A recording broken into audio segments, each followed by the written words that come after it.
Master Trevor Vas for ATC TalentTalks. How are you? Great. Nice to see you again, Trevor.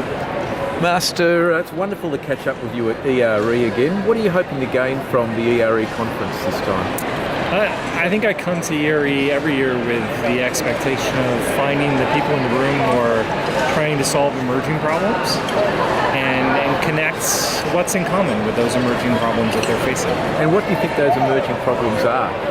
Well, I think you see a lot of organizations are now really starting to experience the front stages of the aging workforce. And so you see more and more organizations looking for innovative approaches to solve very, very short-term talent needs for a large number of job families. And are you finding that in your business as well, in terms of with the customers you're helping? We do. In our space, so BraveNewTalent started out as a talent community platform, and then we kind of transitioned into knowledge communities, helping any organization that needs to educate and inform an audience and move it through a process do that with content.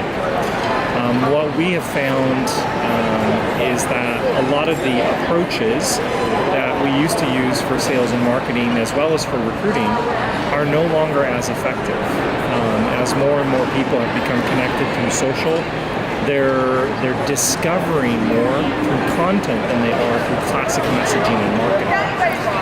And so that move to content and move to influence individuals through a process is common in both recruiting, sales, and marketing in almost every industry.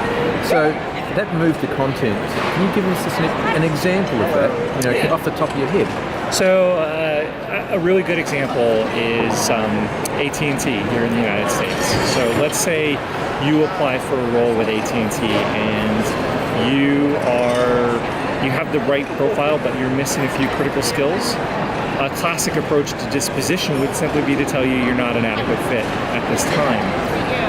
AT&T's gone through a very strategic process of identifying 120 different scenarios and building a disposition experience unique to each of those scenarios. Wow. And those disposition experiences involve content. So I might, one disposition code might put you into a process of receiving an initial letter that says, these are the core areas of skill that are important to AT&T, and here are some starting resources that may help you improve your skill proficiency in these areas. A few weeks later, you may get a follow-up email that says, AT&T is sponsoring a workshop in partnership with Georgia Tech University on this critical key skill, which is an area that you were deficient in when you first applied to AT&T. So again, they're using content and service to move people through a process and make them a better fit for AT&T in the future. Wow, that's great. And Master, if someone wants to sort of learn more about your business, what do they do? The easiest way would be to look at BraveNewTalent.com, and we push people off onto a number of different resources, including our own blog. But the space in general is one that's emerging, and you can also follow the Content Management Institute and learn more about the subject of content marketing.